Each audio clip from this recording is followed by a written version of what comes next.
What's up, guys?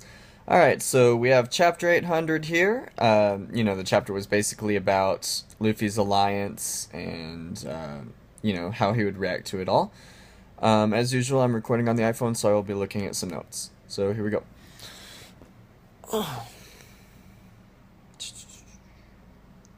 Okay.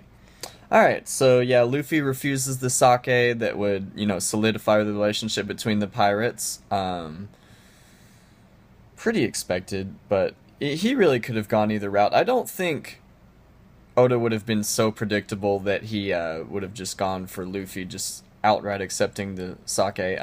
He usually likes to. People say Oda's predictable, but he's not.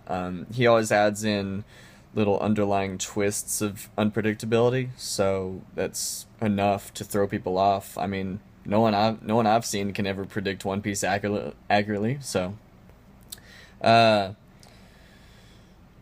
yeah, and Zoro basically approves of his disapproval for a bit. That doesn't last the whole time this chapter. That may have just been an initial reaction of his, because he changes his mind later through his actions. Um, yeah, pretty funny part of the chapter. Luffy, you have a big panel of him just rejecting them, just saying, too uptight. And it really reminded me of how people like when they want to slip something in to like a romantic partner, a potential romantic partner. They'll say, you're kind of too dramatic, something like that. They'll kind of slip it through their breath. Just reminded me of that a bit. What do we got? And yeah, I'm trying to get rid of a particular vocal tick of mine I was noticing as I was watching my previous videos. I like to watch them just to kind of see what I'm doing, see if there's, stuff I can improve. I'm trying to get rid of this shit. Trying to get rid of that. I don't know why I do it. I'm assuming it's for long videos where I don't really have access to like water or something. I'm assuming that's the reason, and I'm kind of like refreshing my mouth, but I don't really know why. But anyway, I don't do that in real life, so that I notice so much that I notice anyway. Anyway, whatever. Um. Oh, okay. So a little detail of this chapter that I loved is Zoro is drinking the sake from his hands, which I love alcohol. Like I drink it decently enough. I like wine more than beer, but I've never been so desperate to drink from my hands, alcohol anyway. That to me was a result of his training with Mihawk, where he was, what's the word? Anyway, he couldn't drink alcohol until he did the thing with the sword, was able to imbue it with haki, I believe.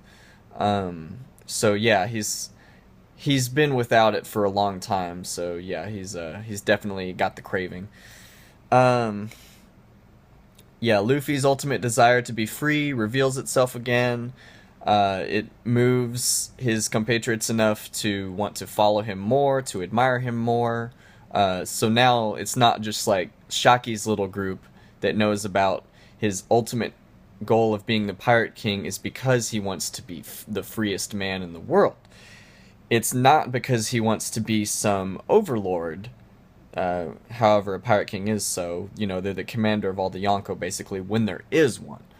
Uh, that's been my interpretation. King of the Seas. Anyway, Luffy doesn't really care about that at all. He just wants to be the freest roamer in the world. A vagabond, kind of. Anyway, okay. Yeah. Fujitora is yet again a bit ambiguous. It's always nice to see even someone as dutiful as an admiral just take a liking to the enemy, even though they still recognize they're still technically the enemy. They give them a little break here and there because they respect them or they see that they're good down to the core. I really appreciate when that happens. It has happened with Aokiji and Fujitora so far. Those are the two that have had leniency. And we need more lenient admirals in this manga. The ones that can kind of change things. Less of Akainu, more of Fujitora. For this manga to have a good future. Anyway,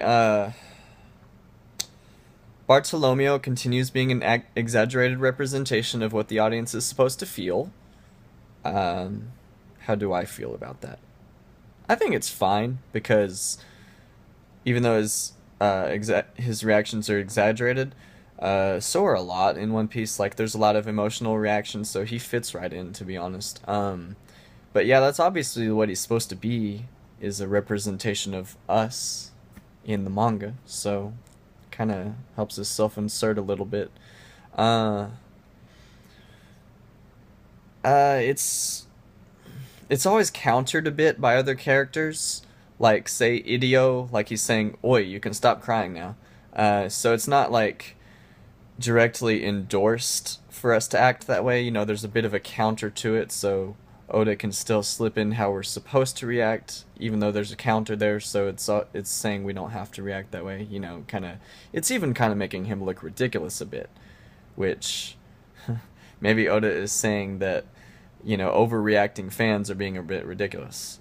But that's just a supposition. I don't know if he's actually saying that through his manga. Cute little moment with Rebecca and Kairos. He couldn't feel a precious person's warmth, and now he can again. Yay. Um, Alright. This was a bit complicated for me to try to get out to say, so let me see if I can word this correctly. Alright.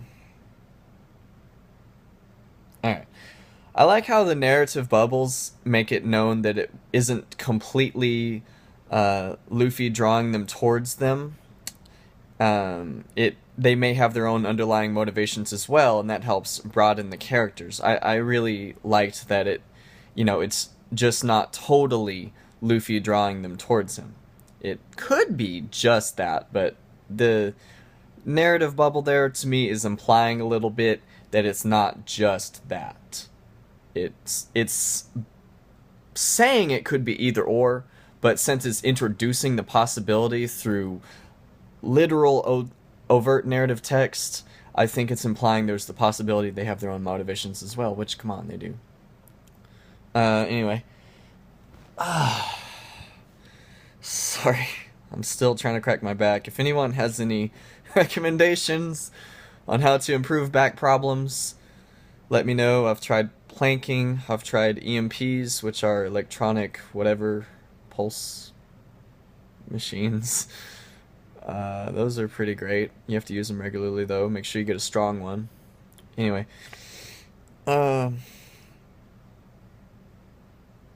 Just kind of reading this one. This one's longer. Alright. Scary thing is this manga might be closer to the end than we think. Which, yeah, that frightens the hell out of me. One Piece has been a part of my life for about 5 years. So, this chapter, we had that ending spread, which is a direct parallel to how Bonero Island ended. And, you know, anyone can see that, really. So, Bonero Island, the fight took place on chapter 440, and the Whitebeard War took place on chapter 550. That's not that long. Like, it seemed long, because there are arcs in between, but my goodness, that's not long at all. Yeah, it was 440 and 550. So that's not that long. And this was the exact same type of foreshadowing, you know, direct narrative. Now, a hopeful bit there is that that's not that gap between chapters, that does not dictate how this gap between chapters will be. So it could be 800 and 1,000 before, like, the final war happens, which is when I'm assuming this alliance will truly come into play, the final war. My personal projection for this manga, with how long Oda took on Dressrosa, and the possibility of, like, surprise islands, which there should at least be two or three, hopefully. I've always thought One Piece is... No, I haven't always thought it, but now I think One Piece is going to be at least 1,200 chapters long. That's a pretty conservative estimate, because there's still so much to wrap up, and Oda is always introducing new plot points. I'm assuming Luffy is going to defeat all the Yonko, if not duel them in some way. Especially Shanks, that will be a duel. If he doesn't die, that's a popular fan prediction that he'll die. Um, yeah, I mean, Wano, Elbaf, those are the guaranteed ones. Final War, taking down all the Yonko. To me, we've at least got 400 chapters left in us, especially if we've got surprise arcs and surprise islands. Yeah, I hope it's at least 1,200. I couldn't deal with it just being like 1,000 or 1,100.